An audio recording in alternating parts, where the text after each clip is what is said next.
Terabox is a deck that is no stranger to this YouTube channel. In fact, it's one of the decks that gave me a YouTube career, so thanks Terabox. And today we're going to be taking a look at the Ascended Heroes format deck list that I have prepared, and also basically how to play the deck. I think it is one of the best decks in the game right now with how the meta is shaping up. Gardevoir is falling out of the meta, Zoroark is, one of the biggest decks in the game right now, and it really fares poorly against Terabox, so Terabox honestly is in a great position to go ahead and take one of the best off-meta picks of, the format. So today we're going to be taking a look at this deck list. But before we go any further, I just want to let you know that I do have a Terabox guide, and I will be going over all of this in the guide. Today we will be taking a look at the deck list and the game ideas. However, I won't be going over any of the matchups in this video. I know, I'm sorry. However, this is my job and I do have to make money to eat food somehow. If you guys want the guide, I will leave a link down below, and the first 10 people to use code Tera will get 20% off of the guide. And yeah, let me know what you guys think down below. Thanks for supporting the channel, and also thanks for supporting me. It really helps. Like and sub, all that kind of stuff. Anyway, let's get to the deck. So what is Terabox exactly? Terabox is a very flexible deck. It's underrated. It's never been one of the, more popular decks in the format. It has a very strong cult-like following.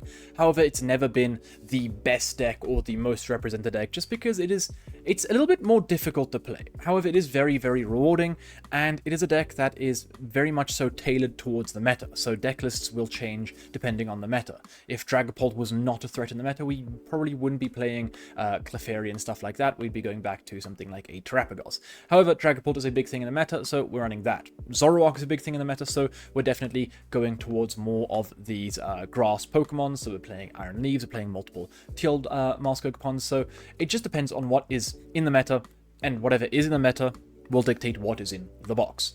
So I'll be covering what I chose for this deck and what I think is, required in the deck right now. So here is the deck list that we'll be taking a look at today. The most notable thing is I only actually have one Teal Mask Ogerpon, which is a little bit greedy from me. However, I will explain that shortly. So to begin with, we do have our 4/4 Noctowl Hoothoot with the staple 2 Fan Rotoms, and then next to that we have Wellspring Ogerpon. So Wellspring Ogerpon is just the best attacker in the deck. It is just the best attacker. It gives us so much access to having really strong prize maps against basically any evolution deck, and right below that is its partner in crime, Badoo. You might be thinking, why the hell are these two partners in crime? How do these two have anything in common? Well, Wellspring Ogerpon is something that it's very good at taking out little Pokemon, for example, Charmanders, right? However, once a Charmander is rare candied into a Charizard, Wellspring Ogerpon loses its threat, right? It only does 100 damage to the active, and then also 120 to the benched, which, it's good numbers. However, it's not a threat to 300 HP Pokemon, right? Especially when they're Tera Pokemon and you can't hit them on the bench anyway. So why does Badoo tie in with the Wellspring Ogerpon? Well, what you can do in a lot of matchups is sometimes decks will hide behind a Pokemon, such as, let's say, a Cleffa, or they'll push up like a Munkidori or a Badoo of their own, and you really want to make sure that you're able to knock out two more important Pokemon, like two Charmanders, or a Pidgey and a Charmander, or a Pidgey and a Duskull, and you don't want them to be able to, next turn, rare candy into a Charizard or a Pidgeot, because that would kind of suck. Well, then you pivot back into a Badoo, you make your board state stronger, because a lot of the times you have to Crispin onto the Wellspring Ogerpon, and if you are using Crispin, then obviously you're not using boss's orders, so it just takes an extra turn, and Badoo buys you that extra turn. So you can Crispin on one turn onto your Wellspring Ogerpon, and then on the next turn, you can go ahead and bosses up that Charmander or whatever else is more valuable, and take out both those Pokemon at the exact same time, leaving a much more impactful dent on your opponent's board state. So this is obviously a great card, and it shows up a lot in many matchups. Basically, any evolution matchup it's really good in. Any matchup that, you can go ahead and take the knockout with Wellspring Ogerpon and then fall back into Badoo is also really good. If you think about it, Zard doesn't have the greatest comeback potential, especially if they are under item lock after you knocked out two of their Charmeleons, for example. If you knock out Raltsers and Curliers against Gardevoir and you go back into Badoo, the deck starts to struggle and starts to scrap. It has to bench like Clefairy and things, for example, like the, what is that thing called, Diancie, and it does struggle. Obviously, Gardevoir is a horrible matchup for this deck, and everyone knows that, so we're not going to be really talking about Gardevoir because I've kind of surrendered to that deck. However, Gardevoir is falling out of the meta, and that is why this deck is looking so damn strong. Next to that, we have the Tiamat Ogerpon. I've already covered why it is so good because of its ability as a pseudo draw engine. It draws us cards. It's a great attacker into any grass weak deck. It helps us power up Iron Leaves. It helps us with these energy switches, getting energy off of our Ogerpons and stuff. And then to the right of that, we've got the newest edition, Koraidon. Koraidon is a great attacker. So its first attack does 50 damage, which isn't anything special, but it does 120 more, meaning it does 170 base damage if your opponent took a knockout on the previous turn. This is great because now with weakness, we're doing 340. We can knock out things like Mega Kangaskhan, we can knock out things like Pheasantipity, we can knock out things like Mega Lopunny. So it is a very good card that is able to now finally target something like the Mega Kangaskhan, whereas previously we had to use the Pikachu to knock out the Kangaskhan, and it just wasn't fun. It wasn't great to utilize all of these different types of energies to knock out the Mega Kangaskhan, right? So with the Koraidon, if we really want to, we can, you know, slap one energy onto it, slap a crystal onto it, and bam, we're doing a bunch of damage. Windows wants me to stay protected. Remind me later. Thanks, Windows. Appreciate that. Anyway, so a lot of the times the 200 damage is used for when Mega Kangaskhan decks put a Bravery Charm onto the deck, onto the card. And you might be thinking, well, we're only playing one fighting energy. How do we ever get to, you know, use our 2 fighting cost attack? Sparkling Crystal is a great card, and, you know, it allows us to attack with the Koraidon. In that matchup, it's the only Pokemon you really want with the Crystal. If they go for the Absol, you would much rather take the knockout with something like the Ogerpon or the Iron Leaves. So it is a much more useful use of your resources to attack with these guys into that, and then this guy is there solely to 1v1 the Kangaskhan. Then we have Pikachu. So I honestly don't like Pikachu. I genuinely don't like Pikachu. I went on a 30 win streak with this deck without playing Pikachu. However, recently I've been persuaded to play the Pikachu again because it does help a lot of matchups, and I was playing some gimmicky stuff to deal with the matchups that Pikachu does help against. For example, I was playing a Moltres into the Dengo matchup with a Kieran, which was working. I was 7-0 against Dengo. However, Pikachu does also help against things like Zoroark. It does also help against random other decks, like, for example, Archaludon could be helpful, right? And obviously just Resolute Heart is a great ability. The main reason I actually put it back in the deck is actually for a fairly silly reason. Recently we saw the Santiago, I'm pretty sure Santiago Regional, and in the finals we saw a Ceruledge mirror match. And Ceruledge is one of those decks that people will pick up because it's a very simple deck to play. So I was like, oh my goodness, we can't be losing to Ceruledge, so I had to put the Pika back in. Right? You might be thinking, why did I skip over the Kangaskhan? Because I think the Kangaskhan is just really important and deserves its own little segment, so we'll get back to that guy now when we are talking about the draw, because he is more of a draw than an attacker. Then we've got Iron Leaves. Obviously, this is a great pivot card. It's like a great switch card, because with its ability, it is able to switch itself into the active and then also get itself out of the active, so it counters stuff like Yveltal, counters stuff like Sob, and also just a very efficient attacker that can knock out stuff like Charizard, knock out stuff like Absol, knock out stuff like Grimmsnarl. Great attacker. Osuna is just a great attacker to close out the game. Usually we do want to go for like a 2-2-2 prize map. Usually the first 2 prize cards are with like a Wellspring, and then we kind of tailor our game plan and hit for weakness for the next 2 prize cards, and then we close out our game plan with a Boss and Ursa onto something like a Fez or whatever other liability they might play. And then we have Clefairy, which is very much so becoming my favorite attacker in this deck. It is so good at just beating on stuff like Goldengo. If they have 4 benched Pokemon and you have a full bench, well, you're doing 260 damage to knock them out. It's a great attacker. It's obviously there to deal with Dragapult as well. Dragapult's really big into the format right now. Mew EX pairs really well with Clefairy if you're able to Phantom Dive, copy their Phantom Dive when they have something like a Dusclops, or not Dusclops, sorry, a Duskull on the bench. You're able to take 3 prize cards off of Genome Hacking, so that is really powerful. And then they will either have to target the Clefairy to knock that out, which is just stretcherable, and if they target that, then they leave your Mew with 3 energy attached to it. That means you can just, Night Stretcher your Clefairy back and go for the Phantom Dive again. And if they target the Mew, well, now you are 1 Crispin away from attacking with the Clefairy, or just attach plus E-Switch off of the Teal Mask Ogerpon, so you can set up some nice checkmates. It's like kind of that Guardy play that they do by setting up both these Pokemon at the same time. So, very, very strong there. Moving on to the supporters, we've got 4 Crispin and 3 Boss's Orders. Usually, every single turn you're using a Crispin or a Boss's Orders. It is one or the other, and when you're using Boss's Orders, usually you are using Teal Mask Ogerpon to power up something else, or you have just finished item locking someone, and now you're going for the Boss's Orders. So Crispin just allows this deck to get hyper-aggressive from as early as turn 1. There has been times where I have won a game on turn 1 because I started Crispin with Wellspring in the active, going second, and bam, 2 GPs are no longer existent. So, very, very great card. It helps us get our plethora of different types of energy, our rainbow energy accelerated onto the board. Boss's Orders, just a great card. You do want to be gusting with this deck most turns. Laser Determination is sometimes your hand is just absolute shite. Sometimes you draw like a bunch of energy and you just want to literally refresh the hand early game. Just get a new 8, get a new 6. Just move on, right? Tera is great because it allows us to reuse Knockdowns. Essentially gives us access to a 5th Knockdown. It's able to pick up liabilities like a Mega Kangaskhan.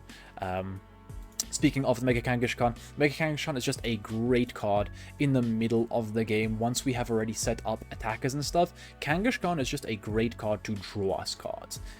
Pairing the Kangaskhan with the Mew and the Fezandipity allows you to draw out of most problems. For example, if we get Iono to 1 at the end of the game, right? We can draw for turn, so now we have 2 cards in hand. We can restart until 3 cards in hand. We can flip the script for another 3, meaning we have 6. And then we can run errand for another 2, which means we have 8. Right? From an Iono to 1, we have 8 cards in hand. And that's, like, now we've probably found a way to get a knockdown, and now we can go ahead and get whatever we need out of our deck, if we need anything out of our deck after drawing all those cards. It is also one of the only Pokemon that can tank a hit. Obviously, we do have Pikachu, but the Kangaskhan is also quite nice in the beginning of the game, just to draw us cards, to try and, get into that Wellspring Ogerpon combo, and also it has a pretty decent attack. Sometimes I have won games by just flipping 4 heads in a row and booting out like a Gardevoir or something. So it is a good Pokemon. It's a great draw engine. It's a great attacker. When do you want to set it up? You can either set up really early game with the Ditto if you already have a way to find a Tera, because that just gets you a free 2 card, and next turn will get you another free 2 cards, which is great for a combo deck, especially when you are finding these random pieces that you need for these combos, making your knockdowns just a lot more threatening. Because let's say you needed a Crispin and a Crystal, and you used Mega Kangaskhan, you found your Crispin, now you can use a knockdown to get your Crystal and something else to further your board state. So just drawing 2 extra cards every turn is just really, really good. And moving on, we've got our items. These are pretty self-explanatory. We are running 4 Nest Ball because most of our Pokemon are basics. Pokepad is great to find knockdowns. Ultra Ball is great to find knockdowns and other Pokemon. Earthen Vessel is great to find energy to power up our... It's essentially like a 5th Crispin, if you think about it, when paired with something like an energy switch, because we can attach to the Wellspring Ogerpon and then E-switch off of that Wellspring Ogerpon onto something else and use our manual attachment for turn onto whatever else we needed. Night Stretcher is great because it just allows us more agency out of the discard pile. We are running Super Rod because of this fat-ass rat, because he has to discard a bunch of energy, and that kind of sucks, so we do sometimes have to Super Rod it back for him to run it back.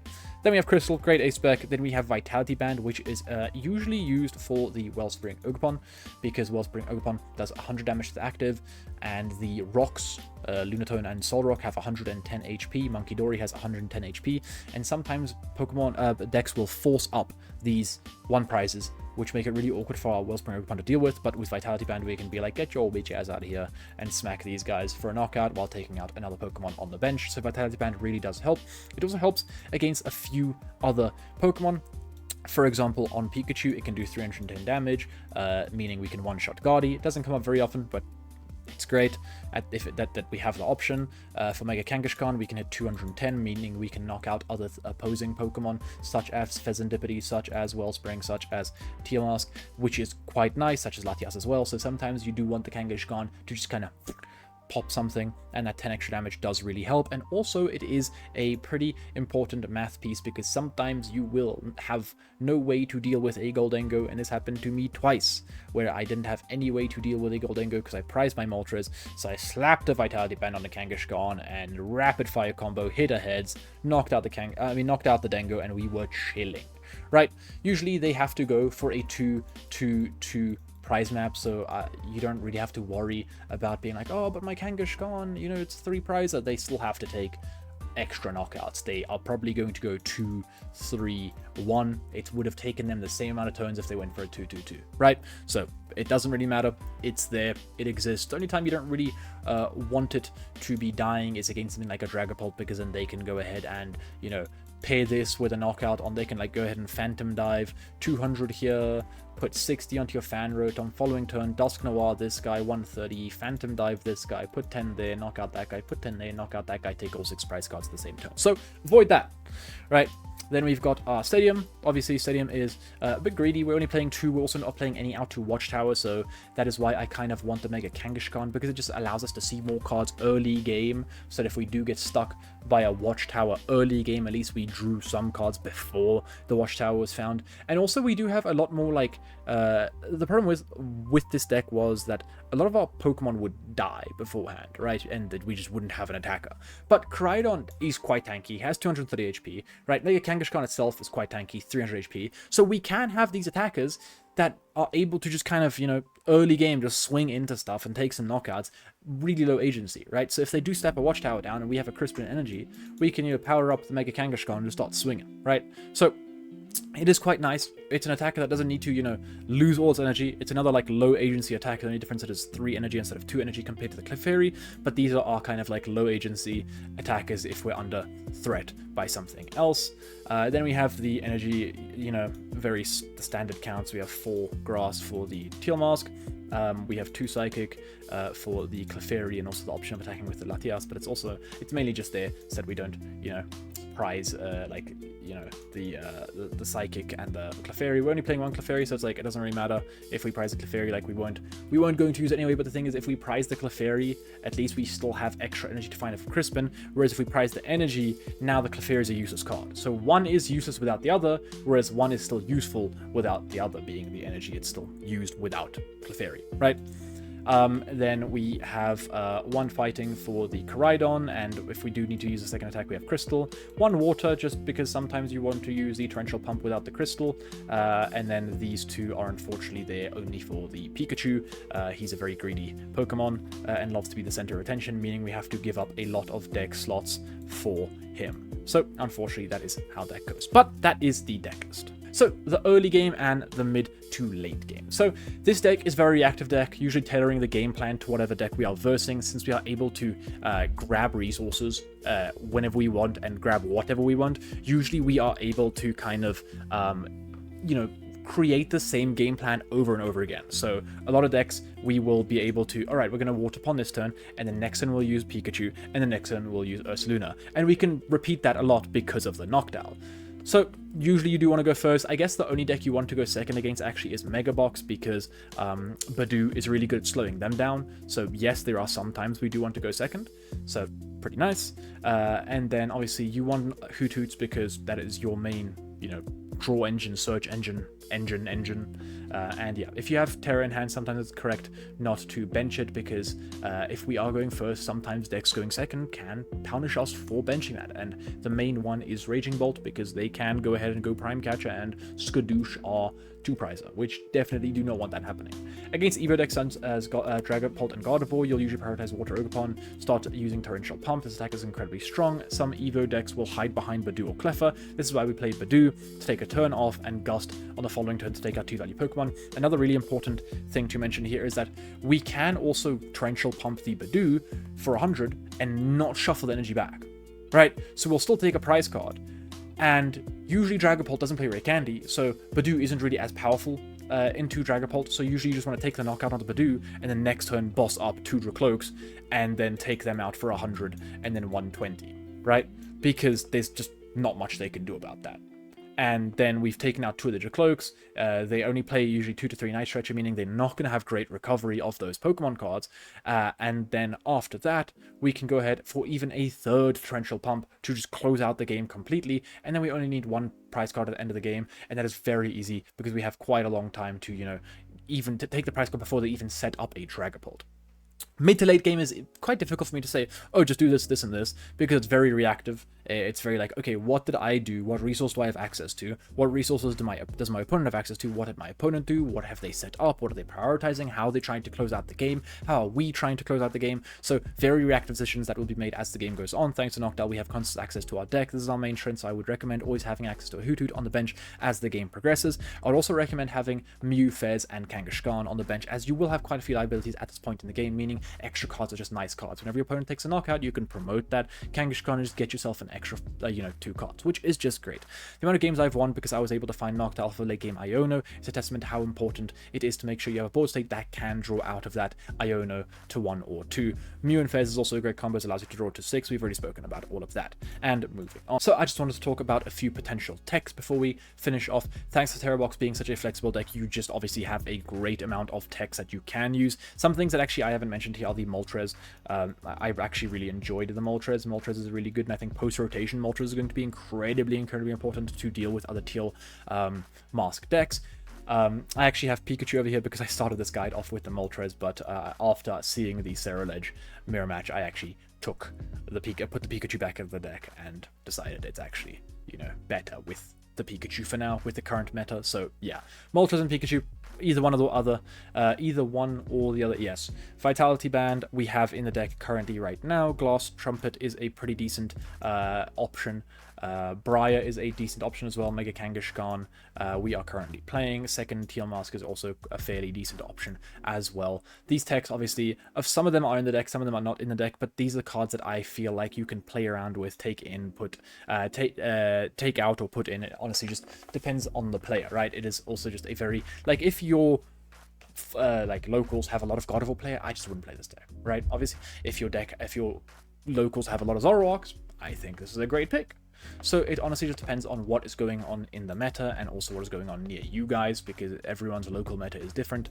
But yes, I am preparing for an SBE, and I am yet again considering this deck, because in recent times I have been cooking with this deck. Anyway, if you guys want to buy the guide, I'll leave a link down below. I appreciate the support on the recent videos, and I will be seeing you guys soon.